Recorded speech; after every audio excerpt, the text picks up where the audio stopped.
In Chapter 8, we're going to talk about prison and the correctional client. For the better part of 50 years, our drug war has raged on. Mandatory sentencing has had its effect, and probation and parole caseloads and incarceration rates have just spiraled out of control.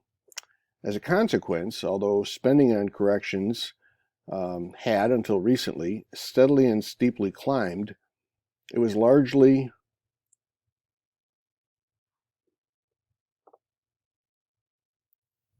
nearly impossible for states and localities to meet the needs for programs, staff, and institutions. So the result, they don't.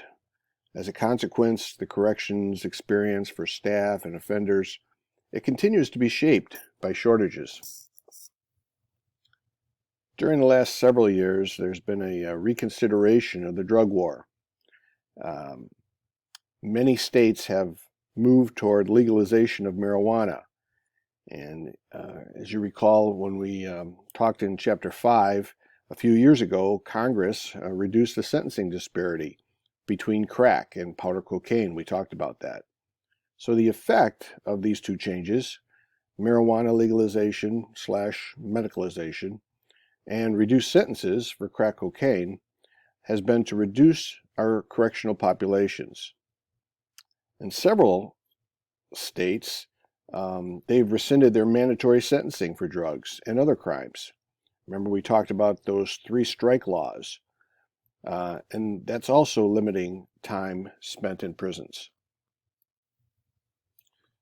So the shift in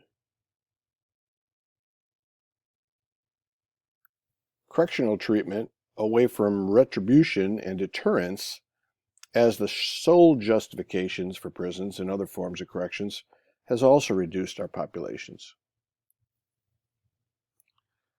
Our federal government, however, might be moving in the opposite direction. There's been a strong push under the Trump administration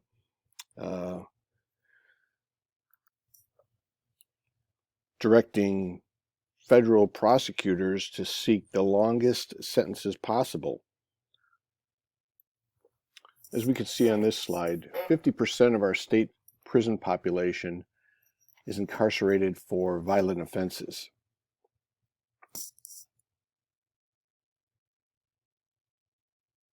So where does it begin? As inmates first enter the prison system, the first thing they're going to do is be assessed. This could take a period of weeks or months. So prisoners are sent to the assessment centers, and the prisons will determine what's the best fit. And it's going to be based on, first and foremost, the security needs. That's always going to take precedence as to where they're going to send that prisoner. Second is going to be on space availability, and then third is going to be on the inmate's needs.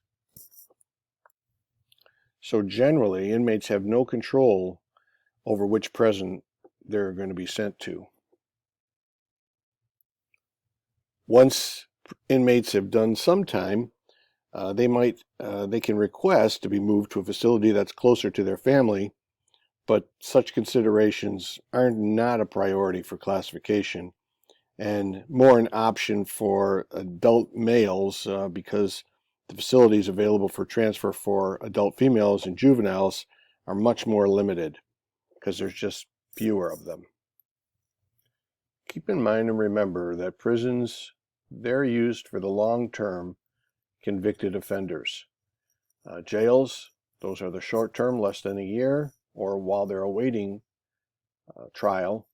Our prisons are long-term. And not all prisons operate the same. There are state and federal prisons, and they have a variety of different security levels, including supermax, maximum, medium, and minimum. In a supermax prison, inmates are confined to their windowless cells for 23 hours a day, except for shower times, 3 times a week. They also have solo exercise time a couple times a week. They eat in their cells, and very limited rehabilitation is provided. There's both federal supermax prisons and states supermax prisons. States began building their supermax in the 80s and 90s. Incarceration in a supermax is really expensive. It's about $50,000 per year, compared with 20 to 30 to incarcerate an adult male in a lower security prison. The research indicates that wardens believe that the presence of a supermax in the prison system deters violent offenders, increases order and control, and reduces assaults on staff in the other prison systems, not just in the supermax itself, because people don't want to end up in the supermax prisons. So it's a form of control. The next level down from a supermax is the maximum security prisons. These are prisons where both external and internal security are high, and programs and contact with other prisoners and visitors are very limited.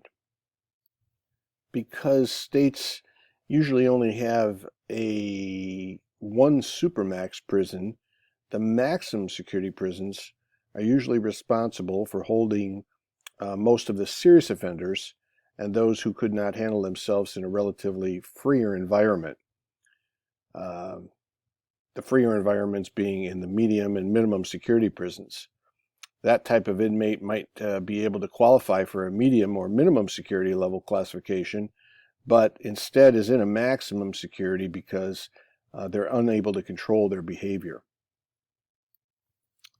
In our medium security prisons, the exterior security can be really tight, the same as it is for supermax and maximum security prisons. But internally, inmates have many more opportunities to attend school and treatment and church programming and work in a number of capacities. In minimum security prisons, these are very relaxed externally and internally. They're created for the low-level felony offenders who aren't expected to be an escape risk or have behavioral problems. So what's the value of prison? Prison's really expensive.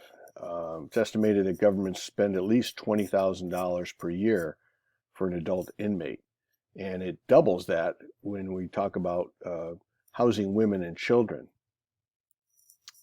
Measuring whether prison has its desired effect, it's just not easy. Certainly, achieving incapacitation is something that can be measured and is tangible. But when we talk about retribution, that's kind of a philosophical thing, and it's really subjective.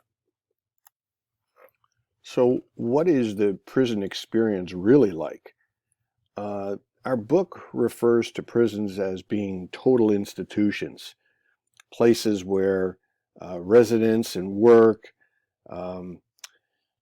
everybody is situated the same, they're cut off from the wider society, they're enclosed, and it becomes a way of life. I say institutionalized. And the question becomes, do these total institutions have a debilitating effect upon their inmates? If you've ever watched any of the prison TV shows, when inmates first are put into their cell, you can see the mortification, right? When they first are placed and those doors are closed, and they suffer from the loss of their roles as they knew them before. Let's take the example of a bank president. A bank president is convicted for embezzling funds, and he's put into prison, when those doors are closed, he's no longer a bank president. He's an inmate, and that inmate is a different role. He's powerless, and he's totally dependent on the system. Inmates will try to bring in their aspect of their own culture when they come into the prison, known as importation, right? So they're going to import those, or attempt to import those cultures into the prison, but it doesn't really work. They become,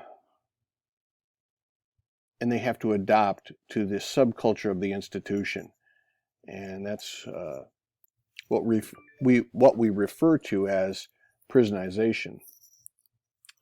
So what are the pains of imprisonment?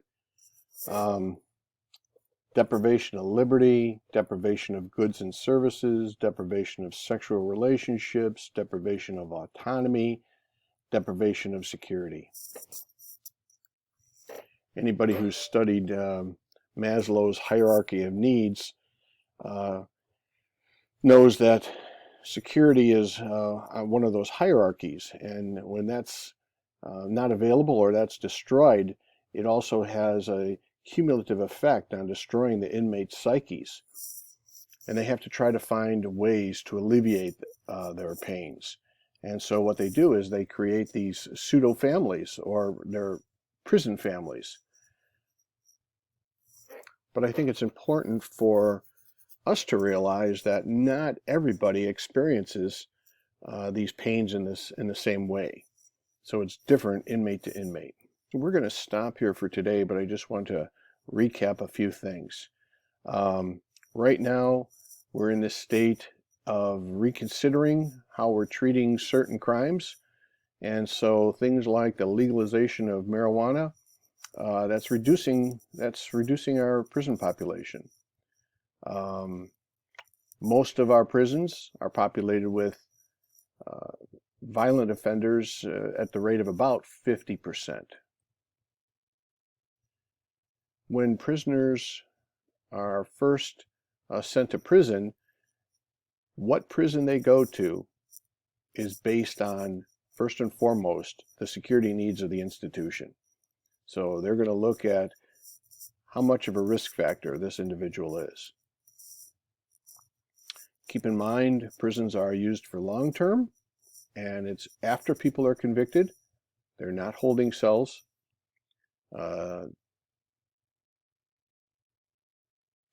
We have a variety of different prison levels, starting with the most secure, being the supermax, where there's very few rehabilitation programs, and inmates are confined to their cells for, almost 24 hours a day. The cost, though, of housing an inmate in a supermax prison is about $50,000 per inmate.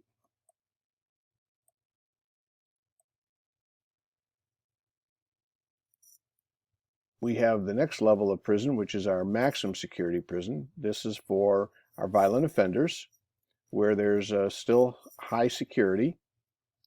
And then we drop down to our medium security, where the external security is tight, but they have a lot more freedom on the inside, a lot more opportunity. And then we go down to our minimum security prisons. And things are relaxed both externally and internally in terms of security. We talked about, so what's the value of prison when governments have to spend at least $20,000 per adult inmate? And then we talked about some terms. Mortification, when inmates first arrive, they're mortified. Importation is what they bring into the culture, something from the outside. And then prisonization is when the inmates adopt the subculture of the institution.